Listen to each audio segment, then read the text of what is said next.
École Wise Leadership avec l'apôtre Joseph. Processus de formation de la foi. Comment Dieu forme la foi en nous.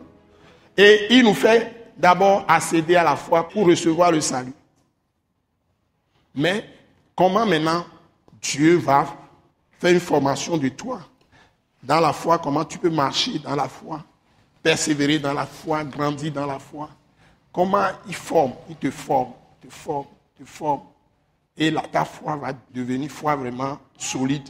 Et tu ne vas plus chanceler à gauche ou bien à droite, à gauche.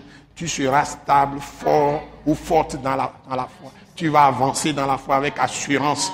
Et quand il y a des problèmes, tu sais comment puiser dans ta foi pour détruire tout ce que l'esprit du mal est en train de faire.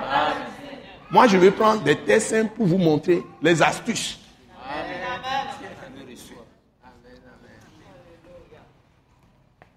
Donc, si nous allons dans Philippiens, chapitre 3, 1, 2, 3, go. Au reste, mes frères, réjouissez-vous dans le Seigneur. Je ne me lasse point de vous écrire les mêmes choses, et pour vous, cela est salutaire.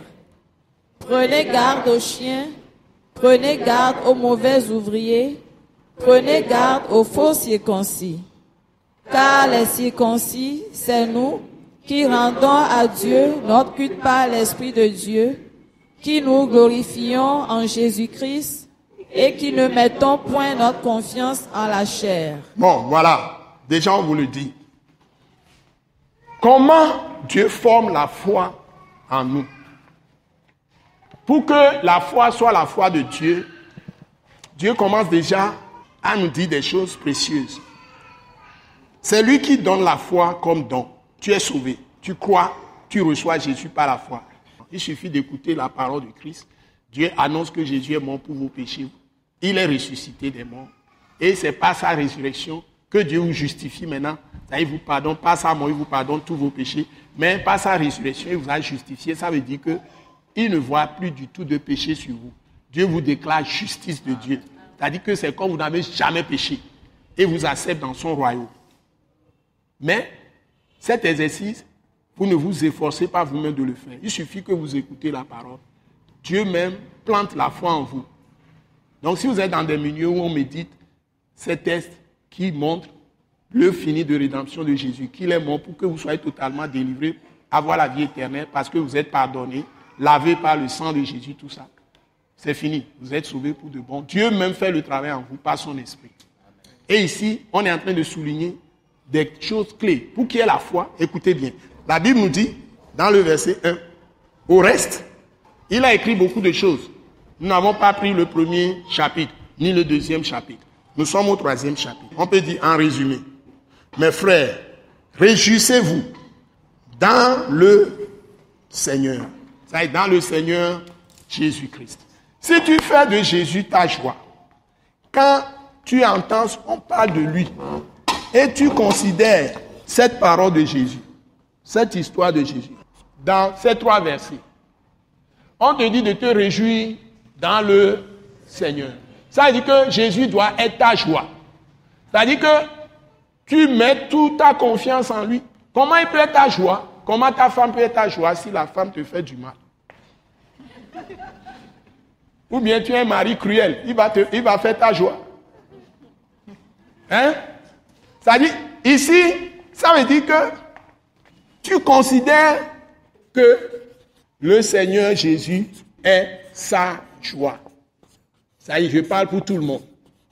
Ça veut dire que tu as reconnu qu'il t'a aimé. Et il s'est livré à la croix pour tes péchés. Il t'a totalement racheté de la mort, de la malédiction, de toute malédiction qui était sur ta vie. Il t'a obtenu le pardon de tes péchés auprès du Père Céleste. Lui-même est Dieu auprès de Dieu. Il t'a lavé par son sang. Il t'a purifié par son sang. Il t'a sanctifié, c'est-à-dire mis à part pour lui-même par son sang. Il t'a justifié, c'est-à-dire il te déclare juste qu'il n'y a plus de péché sur toi. Plus de condamnation, plus de jugement. Tu n'iras plus devant le trône blanc où on juge les pécheurs. Mais tu peux aller devant le trône de Christ, là où on distribue les récompenses. Parce qu'il y a une nuance. Tu n'auras plus de jugement sur toi. Tu n'as plus de châtiment. Il a pris ta place à la croix. Il a subi tous les châtiments de tes offenses, de tes péchés, tout ça. Et tu n'es plus dans la catégorie des pécheurs ou des pécheresses, si tu es femme. C'est-à-dire que tu dois te réjouir en lui qui t'a sauvé. Et il t'a donné la vie éternelle. C'est-à-dire que quand tu quittes ce monde, tu verras la face de Dieu immédiatement. Parce qu'il y a une vie qui continue. Cette vie continue, la vie éternelle. N'a pas de fin. Tu es déjà en lui, il est en toi. Il a été fait. Et il est ton ami. Ici, tu te réjouis de lui parce que Jésus est ton ami. Car Dieu, comme Abraham, Dieu ou Jésus, Christ est ton ami.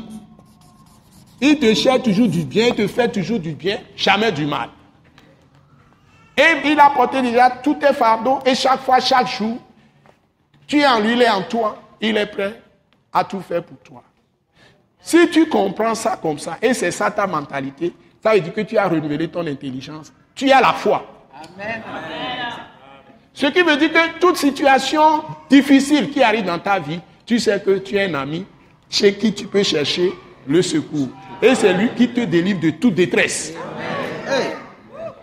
Il dit, si on te touche, on touche à la prunelle de son œil. Dieu. Quiconque te combat, combat Dieu. Quiconque parle mal de toi, parle mal de Dieu. Quiconque te bénit est béni. Quiconque te maudit est maudit. Donc tu as la bénédiction d'Abraham. Donc si tu sais ça, tu vas te réjouir tout le temps de lui. Au reste, réjouissez-vous dans le Seigneur.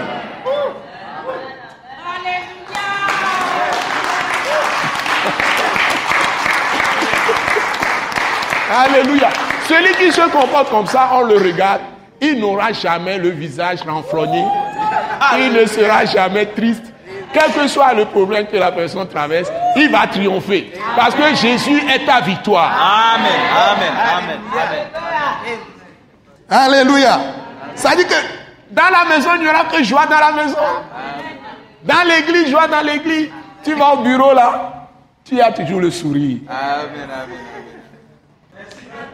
Même si je m'arrête là ce soir, moi je suis rassasié.